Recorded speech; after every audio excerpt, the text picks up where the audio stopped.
Hello everyone, welcome to e-learning platform of Civil Engineering Department.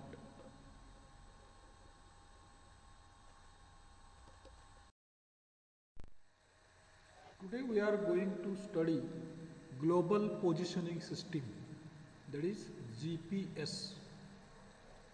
So the Global Positioning System, that is GPS, is a satellite navigation system used to determine ground position and velocity, that is location, speed and direction. तर global positioning system ही satellite मार्फत चालवली जाणारी system आहे की ज्याच्या आधारे आपल्याला एखाद्या पॉईंटचं किंवा एखाद्या स्टेशनचं एक्झॅक्ट पोझिशन लोकेशन आपल्याला माहिती होतं. It is a space based satellite navigation system which provides location and time.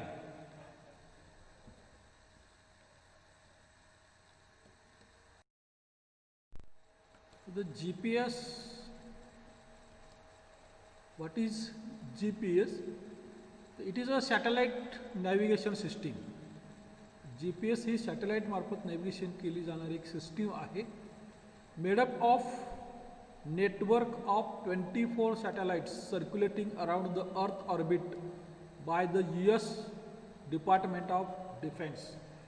तर United States department of defence यांचे साधारण 24 सॅटेलाइट्स हे पृथ्वीच्या भोवती सर्क्युलेट करतात.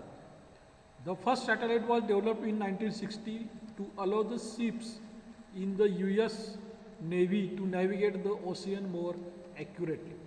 तर पहिला सॅटेलाइट 1960 साली युनायटेड स्टेट्सनं हा सोडलेला आहे. तर त्याचा वापर केला कशासाठी, तर नेव्हीसाठी. समुद्रामध्ये ते नेव्हीचे जहाज वगैरे असतात त्यांचं एक्झॅक्ट लोकेशन समजण्यासाठी याचा वापर केला गेला. The GPS was originally intent for military applications.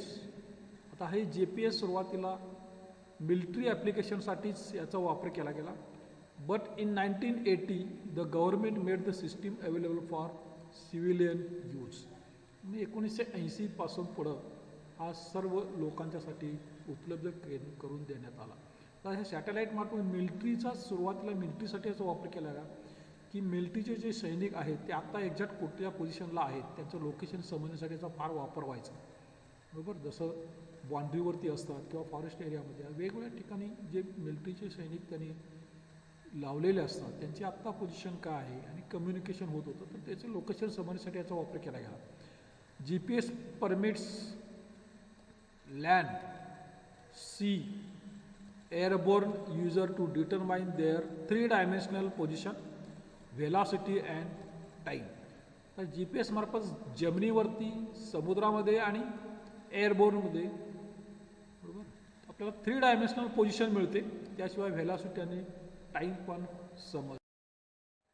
तुम्ही या स्लाईडमध्ये पाहू शकता असं अर्थ पृथ्वीच्या भोवती असे सॅटेलाइट्स वेगवेगळ्या ऑर्बिटमध्ये साधारण 24 सॅटेलाइट्स नेहमी 24 तास फिरत असतात आणि त्याच्यामार्फत अर्थवरच्या प्रत्येक स्टेशनची पोझिशन आपल्याला मिळते.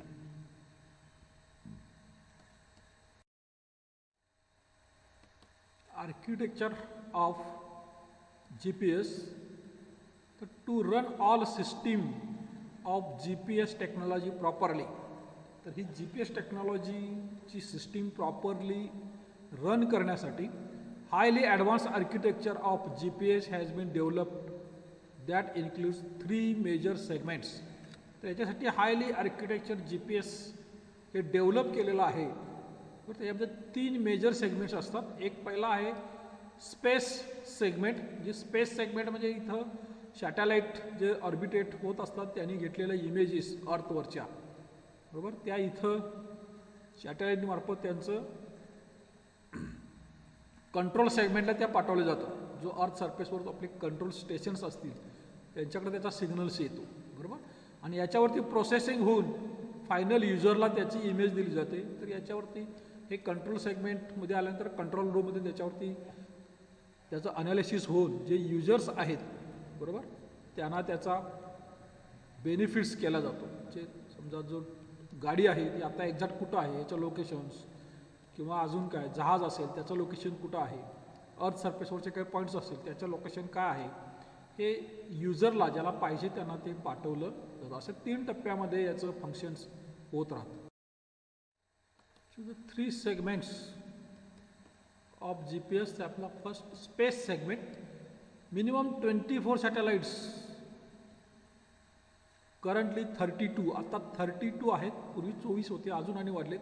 ऑर्बिट अराउंड अर्थ ॲट अल्टिट्यूड 20,000 किलोमीटर. नंतर 20,000 किलोमीटरच्या ऑर्बिटमध्ये हे असे सॅटेलाइट्स पृथ्वीच्या भोवती कंटिन्युअस फिरत असतात.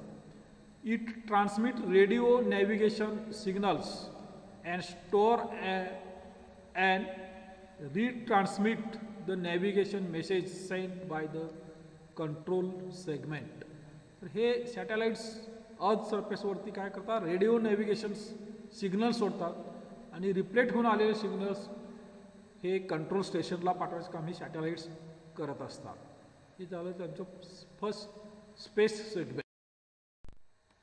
Next segment that is control segment, a combination of master control station, 4 dedicated ground antennas and 6 dedicated minor stations. अशा प्रकारे पृथ्वीवरती हे किंवा वेगवेगळ्या ठिकाणी कंट्रोल सेगमेंट्स स्टेशन्स इन्स्टॉल केलेले आहेत.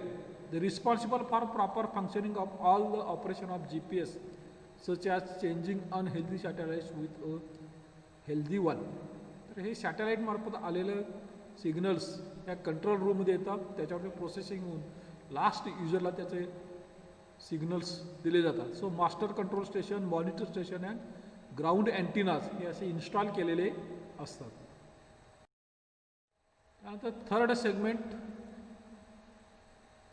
That is user segment, comprises of thousands of United States and military users who uses the secure GPS precise positioning service and millions of civil, commercial and scientific users. जे शेवटचे users आहेत त्यांना जी लागणारी माहिती ही अशा प्रकारे लास्ट सेगमेंटमध्ये पुरवली जाते. तर उदाहरणार्थ द्यायचं झालं तर आपल्या मोबाईलमध्ये GPS सिस्टीम असते. आपण ट्रॅव्हल करत असताना गाडीमध्ये GPS लावलं तर आपल्याला रोड पाहिजे, कुठलं डेस्टिनेशन टाकलं तर तिथं जाणारा शॉर्टेस्ट रूट आपल्या मोबाईलवर दाखवला जातो. हे दॅट इज द GPS. मग एखादं स्टेशन आत्ता कुठं आहे, आपण आत्ता कुठं आहोत याची माहिती आपल्याला GPS मार्फत मिळते. हे लास्ट युजर बरोबर, that is the user segment. Satellite मार्फत सिग्नल जाणार कंट्रोल रूमला, कंट्रोल रूमवरून सिग्नल येणार आपल्या मोबाईलमध्ये आणि आपल्याला त्याचा म्हणजेच लास्ट युजरला त्याचा फायदा होणार. तर अशा प्रकारे हे main point that is how does GPS works. तर GPS वर्क कसं होतं त्यापूर्वी मी सांगितलेलं आहे, पण परत एकदा. Each satellite broadcast radio signals with their location and time. तर लोकेशन आणि टाईमचा रेडिओ सिग्नल हे सॅटेलाईट काय करतात, ब्रॉडकास्ट म्हणजे पाठवतात. Next GPS receivers receives radio signals. जे GPS रिसिव्हर आहेत ते सॅटेलाईटकडून आलेलं सिग्नल्स आहेत ते रिसीव्ह करतात. And used this data to calculate its distance from at least 4 satellites. आणि कमीत कमी 4 सॅटेलाईटपासून त्या पर्टिक्युलर स्टेशनचं डिस्टन्स हे कॅल्क्युलेट करायचं काम हे रिसिव्हर करतो, GPS रिसिव्हर करतो. Next distance is equal to speed into travel time. ह्या सिग्नलला ट्रॅव्हल व्हायला लागलेला टाईम आणि स्पीड याच्यावरून डिस्टन्स फाइंड आउट केलं जातं. जे GPS radio signals are travel at the speed of light. GPS signal आहे ते लाईटच्या स्पीडनं, प्रकाशाच्या वेगानं ट्रॅव्हल करतात. Both satellites and receivers generate the same pseudocode signals. तर हे 2 सॅटेलाइट काय करतात, सुडोकोड सिग्नल्स जनरेट करतात. Next that is difference between the 2 signals is the travel time. Then the receiver uses trilateration method to define its exact location on earth. त्यानंतर receiver हा काय करतो, calculations करून एक्झॅक्ट अर्थवरचं लोकेशन डिसाईड करतो. अशा प्रकारे हे GPS सिस्टीमचं वर्क चालतं. Then uses of GPS. तर GPSचे भरपूर युजेस आहेत, पण आपण आत्ता इथं स्टडी करणार uses related to civil engineering. Okay, G P S use for construction industry. Construction इंडस्ट्रीमध्ये जी पी एसचा वापर केला जातो. आता आजकाल जे रोड्स चाललेले आहेत हे कोणत्या एक्झॅक्ट पोझिशनला रोडचं काम चाललेलं आहे जी पी एस मार्फत हेड क्वार्टरला पाठवलं जातं. त्या एक्झॅक्ट लोकेशनला जाऊन त्याचे आपण फोटोग्राफ्स घ्यायचे, आणखीन ते हेड किंवा तुमचं जे काय रोडचं हेड ऑफिस असेल तिथं पाठवलं जातं. बरोबर. त्यानंतर 15 दिवसानं रोडचं अजून काय काम झालं किंवा ब्रिजचं असेल, ब्रिजचं लोकेशन सुरुवातीचे, नंतर 15 दिवसानं काय काम चालू आहे, आणखी 15 दिवसानं काय काम झालं याचं सगळे फोटोग्राफ्स जी पी एसच्या सहाय्यानं फोटोग्राफ्स घेऊन हे हेड ऑफिसला पाठवतात की हेड ऑफिसच्या लोकांना ऑफिसमध्ये बसून प्रत्येक स्टेशनची एक्झॅक्ट खरोखर त्याच स्टेशनला काम चालू आहे का नाही याचं कन्फर्मेशन केलं जातं. आता पूर्वी आपण वाचतो बघा, रोड न करता पैसे उचलले जातात. ज्यावेळी रोडचं काम सुरू होतं त्यावेळी जी पी एस पोझिशनने रोडची पोझिशन फिट झाली की त्या ठिकाणी ते चेक करू शकतात जी पी एसद्वारे की रोड नेमका तिथं झाला किंवा नाही. दुसरं आहे in road construction and earth moving G P S combined with wireless communication and computer system is installed on the earth moving machines. आता अर्थ मुव्हिंग मशीन जे असतात, उदाहरण एक्सकेव्हेशन करणाऱ्या मोठमोठ्या मशिनरी आहेत, टनेल खुदाई करणं, JCB असेल, अशा ह्या अर्थ मुव्हिंग मशीनच्या याच्यासाठी सुद्धा आपण जी पी एसचा वापर करू शकतो. थर्ड आहे designed surface information in the digital format is uploaded in to the system. तर डिजिटल फॉर्मॅटमध्ये हे सिस्टीम अपलोड होते. तर नेक्स्ट आहे G P S is also use for centimetre level accuracy guidance of shovelling operation. ज्या खाणी असतात जिथं खुदाई होते तिथं अतिशय ॲक्युरेट मेजरमेंट्स घ्यायचं काम, किती क्वांटिटी खुदाई केली किंवा काय पोझिशन आज आहे ही जी पी एस मार्फत समजते किंवा फाइंड आउट केली जाते. Next G P S gives good visibility of settlement of structures. एखाद्या स्ट्रक्चरचं सेटलमेंट झालं तर त्याचं व्हिजिबिलिटी आपल्याला जी पी एस मार्फत मिळू शकते. Next G P S is also use for mining and tunnelling survey. टनेलिंगचा सर्वे करण्यासाठी किंवा मायनिंग जिथं खाणींचं काम चालतं त्यांचा सर्वे करण्यासाठी जी पी एसचा वापर केला जातो. Next G P S is use for checking the coordinates of individual points in volume survey.